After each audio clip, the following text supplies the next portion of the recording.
my channel. So today on my channel, I'm gonna do something a little bit different. I'm gonna drop some gems.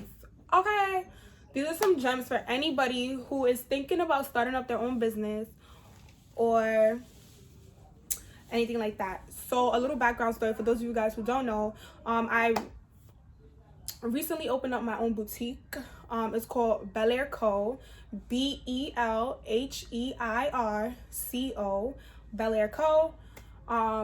Co stands for collection, so Belair Collection. And I do have a website. I will link it down below. I also have a Instagram, which I'm also gonna leave down below, as well as like my personal Instagram and all that stuff. I actually really love this top. I got it from Pretty Little Thing. You guys like it? I love it. Look at that. Ooh, ooh, ooh, ooh, ooh, ooh. So cute. But yeah. So I started my business last year, April, and due to moving, school, transferring, jobs, and all this stuff, I actually had to put my business on hold. And I was able to relaunch my business on April 20th of this year. Yes, guys, during coronavirus pandemic, I did launch my business because at the end of the day, the world waits for nobody. And with those $800 a week unemployment check, you hoes better believe you're going to be shopping up, and you're going to shop up at Belair Co. But without further ado, let's get right into this video. So I wrote down the things that I wanted to say in my little handy dandy notebook. This is still the tag that was on here from since the day that I got it. So yeah. First do is invest in your brand. Invest in it. Don't sit down and think about the money, because at the end of the day, the money will come back. I promise you guys, the money will come back. When I first started my business, the only thing I really had invested in was my logo. In terms of business cards and thank you cards and stuff like that, I did not want to invest in it. And I felt like, oh, what do I need to do that for? When people get it, they're just going to throw it out. It doesn't matter. It doesn't matter. It doesn't matter. But the thing about when you're up and coming and you're starting up as a small business, a lot of people look for, I would say, representation. And it's like, if I send you this package and it looks really nice, packaging is everything. You get what I'm saying? So when I did revamp and redo my business, I invested in branding. So I paid this graphic designer. At this point, I'm gonna call her my graphic designer because she did all of my work for me. She did my logo, she did my branding templates, she did my thank you card designs, and she also did my business cards. So let me grab my business cards and my thank you cards and show you guys what I mean. These are the thank you cards that she designed for me. So the color of my boutique is essentially pink and silver. So she made these business cards for me. They say thank you in this beautiful font, and then on this side it has my logo, which she made for me. You guys can see that, and it just says, hey Harris, thank you for visiting us and making your purchase. Make sure to hand wash all items in cold water and air dry to ensure quality and lifespan is upheld. To be featured on our Instagram, #Harris. Thank you for shopping with us the Harris way. And then on the bottom it has the website, and it has my IG handle right there. And then for our business cards, she did it like this. So the picture that's in the back is a picture that was taken when I first released my website last year. And then this is the front of it. So yeah, this is the front. Cute. And this also has my logo. So my logo is pretty much on everything that I could get it on. So invest in your brand and stuff like that. So the second thing to do is to sample your inventory. Please, please, please sample your inventory. Sampling your inventory is key. It'll allow you to know how sizing works, if the quality of the clothes is good, and it also allows you time to shop around for other vendors and to make sure that you're picking the right vendor. An inside tip is definitely that you won't have the same vendor. You'll use different vendors for different things. You'll notice that different vendors charge different prices for certain things, and if you could definitely get it somewhere else for cheaper, I definitely think you should. At the end of the day, when you're in business, it's all about making a profit, and the cheaper you can purchase your product for, the cheaper you can sell your product for. And at the end of the day, people are always looking for a deal and a way to make sure they get what they want at a better and more efficient price. So number 3 is to promote yourself every day and everywhere. When I restarted my business, I realized that there were actually groups on Facebook with like 30,000 people, 50,000 people, 20,000, 1,000 people, where you can actually post your business in, and it's free promotion. So I do that. I join the groups. I post every day. I post in the morning, I post in the afternoon, and I post at night. I answer all messages as quickly as I can. I recently started using share for shares on Instagram, and like in my share for share captions, I tell people like follow me, but also follow my boutique to be able to shop up for your latest clothes. It's a way to get my name out there, and it's a way for other people to figure out what I'm doing. Definitely remember that even though people might not like your post, comment on your post, or do any of those things, people are definitely watching. The other day, while I was actually at work, I got an order placed on my boutique. It was out of the random, completely unexpected, and that just showed me that with me posting and promoting myself every single day, that there's definitely people that are watching, and there's definitely people that are, you know, checking for me. Well, not me, but you know what I mean. So number 4 is to understand pricing and why your prices are that way. One of the biggest things that you'll hear people say to you as a small business is, I feel like your prices are too high.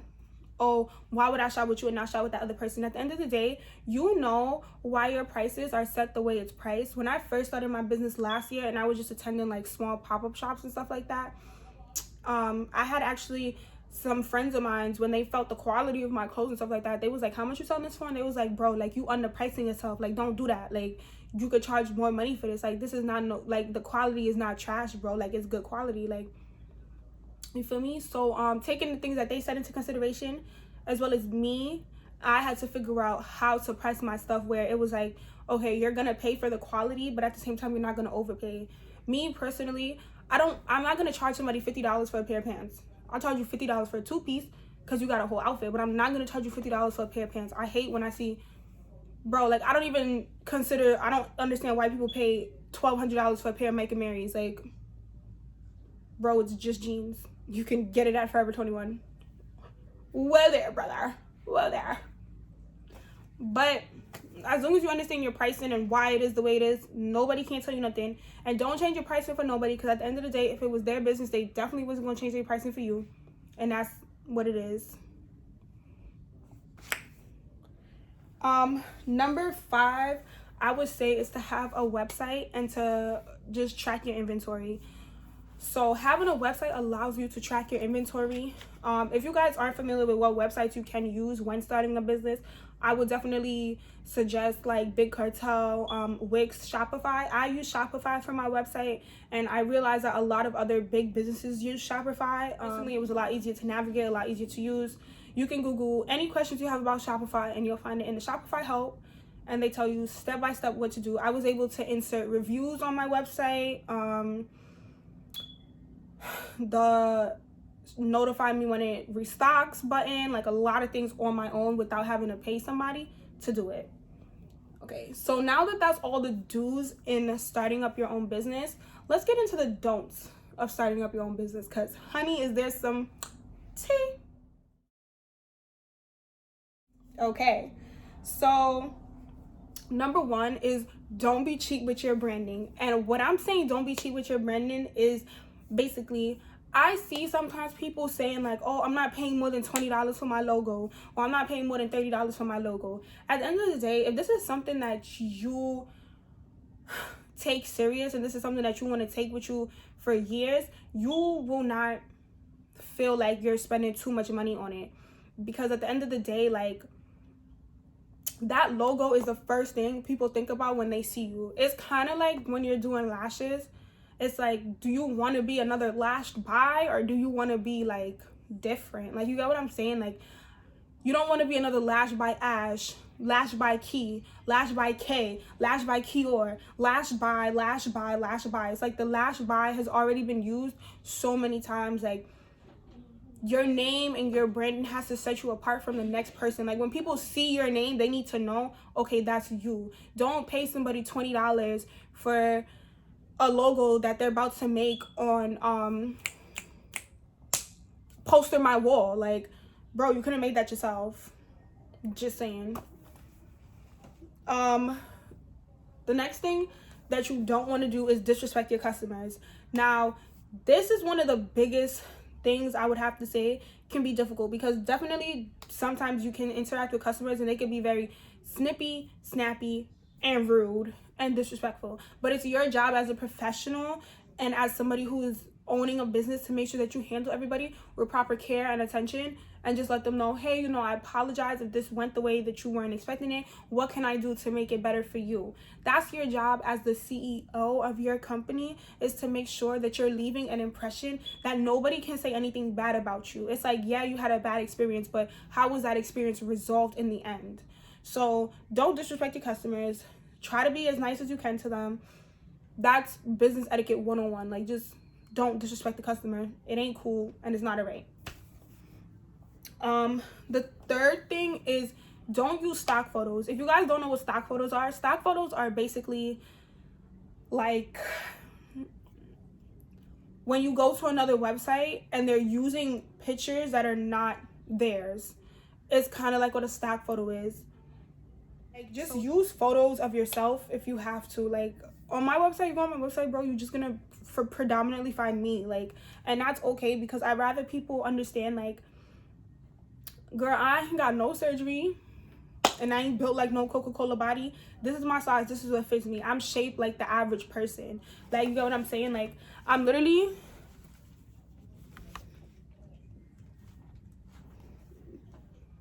like, I have no back, no nothing. I'm shaped like the average person. So it's like, people would rather see the average person on your website than see a celebrity on your website that they know got a BBL and a 360 lipo. Let's talk about it. But the other thing I want to say, and I can't stress this enough, is do not compare your level 1 to someone else's level 10. Like, you guys have to remember that where you are today is not where you're going to be tomorrow. It's not where you're going to be next week. And it's not where you're going to be a year from now. Take your time with your business. Invest in it. Love it. Cherish it. Treat it like a baby. As a baby gets older, it matures and it gets better. As your business gets older, it will mature. It would grow a name. It'll become more predominant. It will work as long as you work with it. Don't give up within the first 2 months because you haven't made a sale, or you haven't done this, or you haven't done that yet. Like, it's gonna come, and everything will come to you in due time. The last thing that I want to stress, and I cannot stress this enough, guys, please, please, please stop purchasing vendors list. Stop it. Like, vendors list are pointless. Like, if you really want to find out vendors, you can do it on your own. I swear to God. I'm not gonna tell you guys specifically where you can find vendors, but I do promise you that if you YouTubed where to find vendors, you can find thousands of people giving you the answers. If you Googled where to find vendors, you can find thousands of people giving you the answers. And that's the only reason why I don't want to tell you guys, is because it's a simple search. Like, it's literally a simple search.